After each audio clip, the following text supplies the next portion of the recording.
Alright guys, so we hit a milestone. This is my 100th video for this channel, and I thought that I would start the 100th video and make it the second part of the Q&A about questions about my pagan life.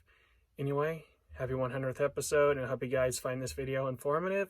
Again, I hope that you can relate to some of the questions and the answers. And again, part 2, here we go.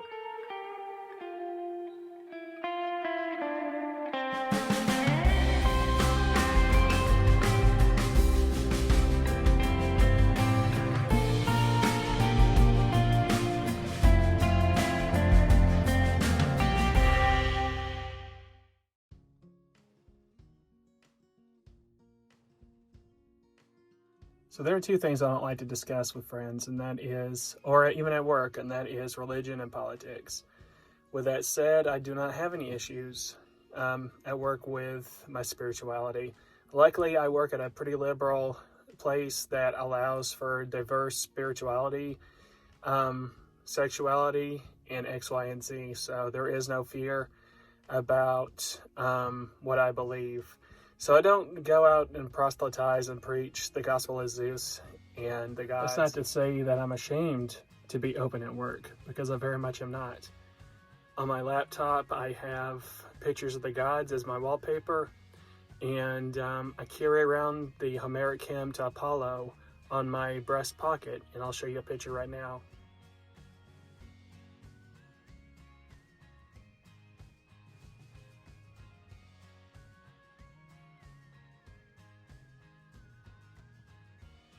So I'm very open at work, and luckily I work at a job that there are no issues when it comes to religion. I just don't openly discuss it unless someone will ask me what I think of this or that. I may feel the need, or not really the need, but the want to. But again, it depends on the person and the situation.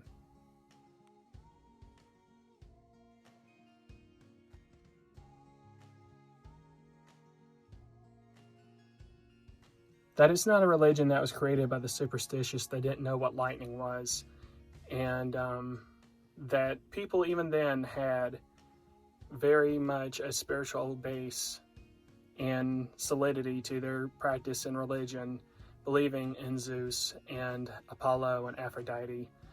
And for various reasons, that religion was suppressed and eventually almost faded from reality, where the dominant religions would go on to teach their children that the gods of the past were fake or demons, and that suppression led to modern era where we're still taught that it's just a myth and there is no fact or reality to Zeus unless it's probably a demon you're worshiping. And I'm telling you now that Zeus and Poseidon, all them are just as valid as believing in the God of your choice.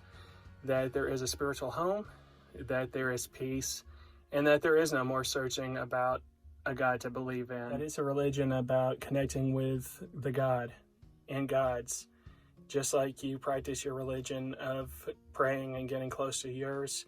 It's the same way that works with ours, and we just pray and connect to divinity, and we see the divine and the gods and nature and on the earth and in people. There's a divine spark in everything, and it is a very beautiful religion.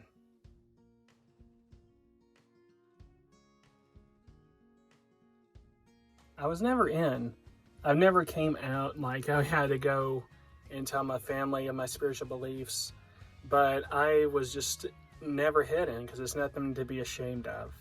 I would practice at home, have incense burning, even leave my altars in my room open because I had nothing to be ashamed of.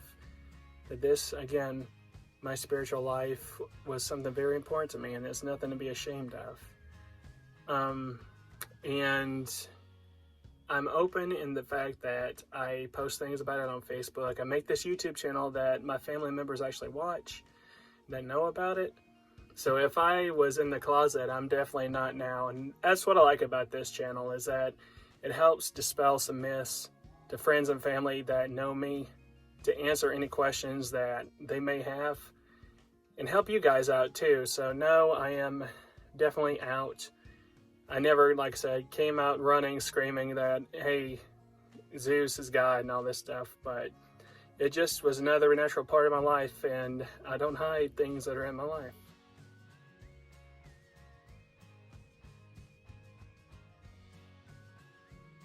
So I found Hellenic Polytheism by Ikate, and if you watch my video on Ikate, then you'll hear a more in-depth from that aspect of how I found Hellenic Polytheism.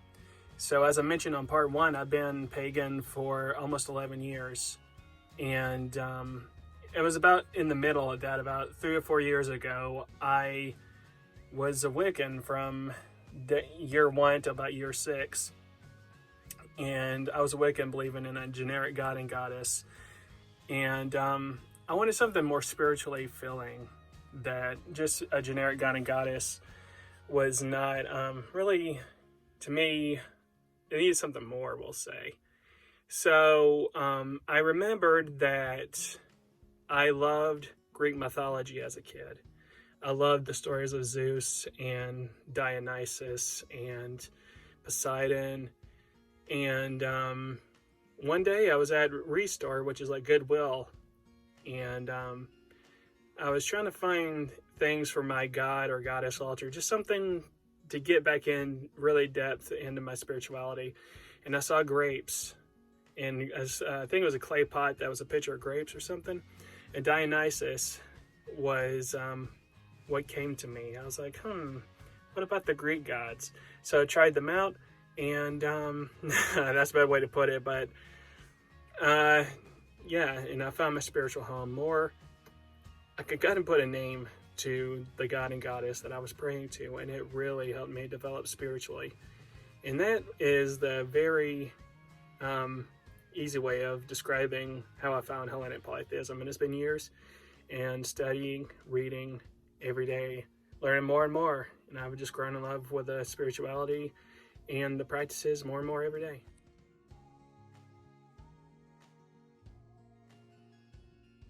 I am solitary, so I don't have anyone else, sadly, in my community that is a Hellenist or Hellenic Polytheist, or at least that does open rituals like a Wiccan coven or something would do. With that said, I don't really mind it too much. I mean, you can't miss what you don't have, so to be able to do my own structure and my own rituals, my own prayers, at my own times, it's actually really liberating. Who knows? Maybe the future may hold something different, but I like the way it is right now, and talking to you guys and sharing my life with you guys. And you guys are like kind of like a family. I like talking to you guys. So being a solitary, it is not lonely, but maybe down the line I'll find some other people that believe in the same thing I do, and we might do something, might do a prayer ritual or something. I don't know, but we'll see.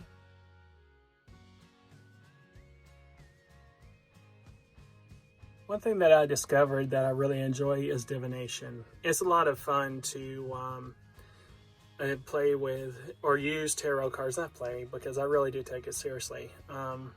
With tarot cards and oracle cards, those are my favorite forms of divination. It helps give me ideas of what the day will be or what I should be looking for in my life. I know one thing I've learned the hard way is that you don't do a tarot reading for yourself. If you really are honest and see it for what it's really saying, you don't want to do a tarot reading on yourself or oracle card on yourself unless you're ready to hear not always wine and roses. You know, sometimes the decks will tell you things that are harsh, but they're real, that you want to hear. And there was a time when I was afraid to do a tarot reading, even for myself, because it was constantly not good news I was hearing. And you got to get over that phobia, because it can stunt you from even practicing that. But I tried again, and I like it more now. I just got to learn to be honest with myself, and it is not always going to be a happy outcome, but those are the honest answers. So my favorite form of divination is definitely tarot and oracle cards, even though I do practice a little bit with the change divination and Greek alphabet oracles.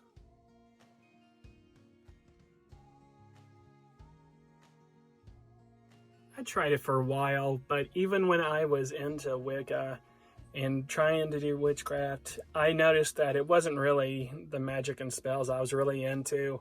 I was more into connecting with divinity, the god and goddess. And I was a Wiccan, but never really a witch. I never really got into all that. So the answer is no.